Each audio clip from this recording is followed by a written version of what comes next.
বিশ্বনবী যখন মাঝরাতে দাঁড়াতেন, মাঝরাতে তিনি ঘুম থেকে উঠে যেতেন মিডনাইট। বিশ্বনবীর স্ত্রী আম্মা জান আয়েশা রাদিয়াল্লাহু তাআলা আনহা ঘুমিয়ে আছেন, বিশ্বনবী দাঁড়িয়ে গেছেন। ছোট্ট একটা রুম, ছোট্ট একটা চাটাই বা মাদুর, এই মাদুরের মধ্যে গাদাগাদি করে স্বামী স্ত্রী একসাথে, বিশ্বনবী আর আম্মা জান আয়েশা। নামাজ পড়ারও খুব বেশি জায়গা নাই।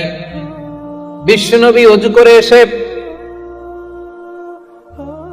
মুসল্লা বিছিয়ে তাহাজ্জুদের নামাজ শুরু করে দিতেন। লম্বা সময় দাঁড়িয়ে তিনি কিয়াম করতেন। এই যে সুজদাতুন ওয়া কিয়ামা, কেমন ছিল বিশ্বনবীর গভীর রাতের তাহাজ্জুদ। তাহাজ্জুদের জায়নামাজে বিশ্বনবী লম্বা সময় দাঁড়িয়ে থাকতেন।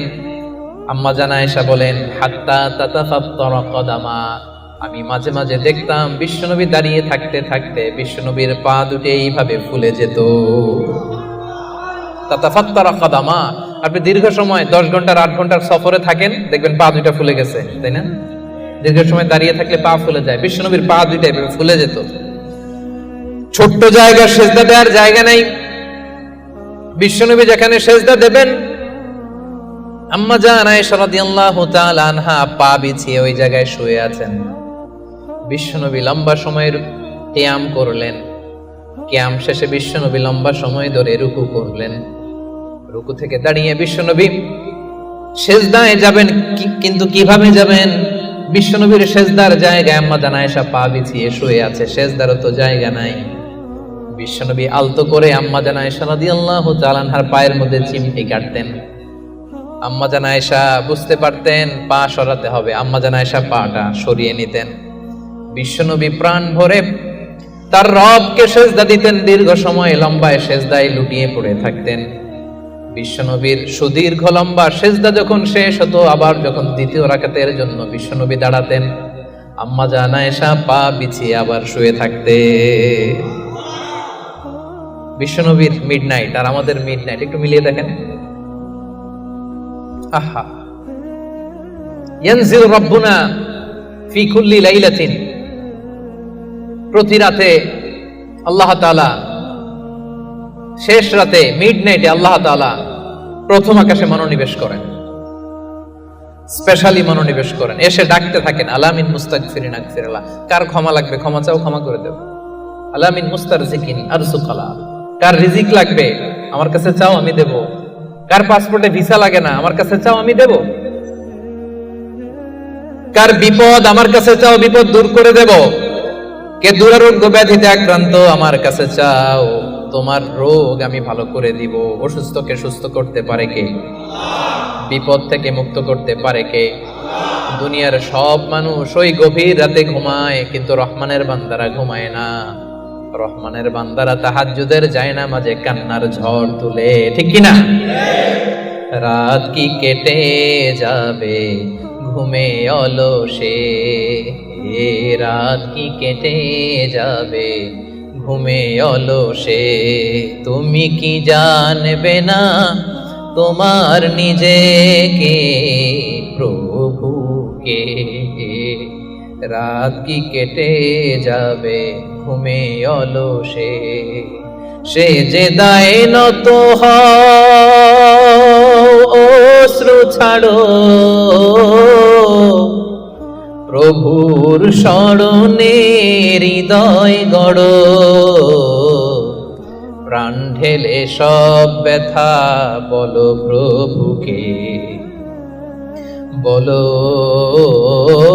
প্রভুকে।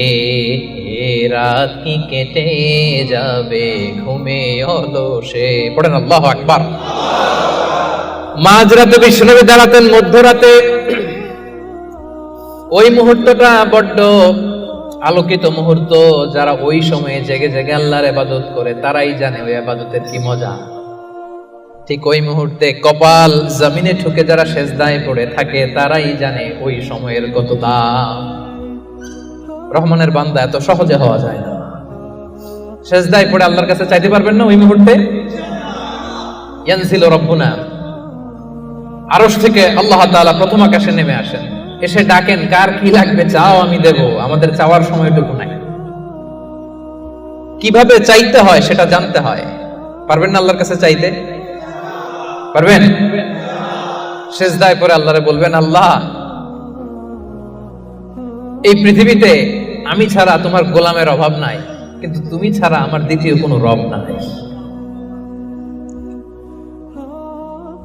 চোখের পানি ছেড়ে আল্লাহরে ডেকে বলেন, আল্লাহ এই জমিনে আমি ছাড়া তোমার গোলামের কোনো অভাব নাই, কিন্তু তুমি ছাড়া দ্বিতীয় কোনো রব আমার নাই, তুমি ছাড়া দ্বিতীয় কোনো জায়গায় চাওয়ার সুযোগ আমার নাই। চোখের পানি ছেড়ে আল্লাহরে বলেন, আল্লাহ কোরআনে তুমি শিখিয়েছো ফরিয়াদীদেরকে কেউ যদি চায় ওই ফরিয়াদীদেরকে বারণ করা যায় না, তুমি কেমন করে এই অভাগা ফরিয়াদীকে আজকে ফিরিয়ে দিবা? চোখের পানি ছেড়ে আল্লাহর কাছে চান, সব তিনি দিয়ে দিতে পারেন। চিল্লায় বলেন ঠিক কিনা? গোটা বিশ্বের সবাই আমাদের যার যা লাগবে সব যদি আল্লাহর কাছে চাই, আল্লাহ যদি সবাইকে সবকিছু দিয়ে দেয়, আল্লাহ বলে আমার ক্ষমতার 1 ইঞ্চিও কমবে না। চিল্লায় বলেন ঠিক কিনা? এজন্য রহমানের বান্দার 3 নাম্বার গুণ, আল্লাযীনা ইয়াবিতুনা লিরাব্বিহিম সুজদান ওয়া কিয়ামা। রহমানের বান্দারা রাত্রি বেলায় সিজদায় লুটিয়ে পড়ে, তাহাজ্জুদের জায়নামাজে রাত কাটিয়ে দেয়। পারা যাবে? পারবেন? মাঝে মাঝে তাহাজ্জুদের সালাত পড়তে রাজি আছেন? ওমিনাল লাইলি ফাতাহাজ্জাত বিহি নাফিলাতাল লাকা আসা আইয়াবা আসাকা রাব্বুকা মাকামাম মাহমুদা। যারা তাহাজ্জুদ পড়ে এদের মর্যাদা বাড়ায় দেয় কে? এদের চেহারার মধ্যে একটা নূরানি ঝলকানি এনে দেয় কে?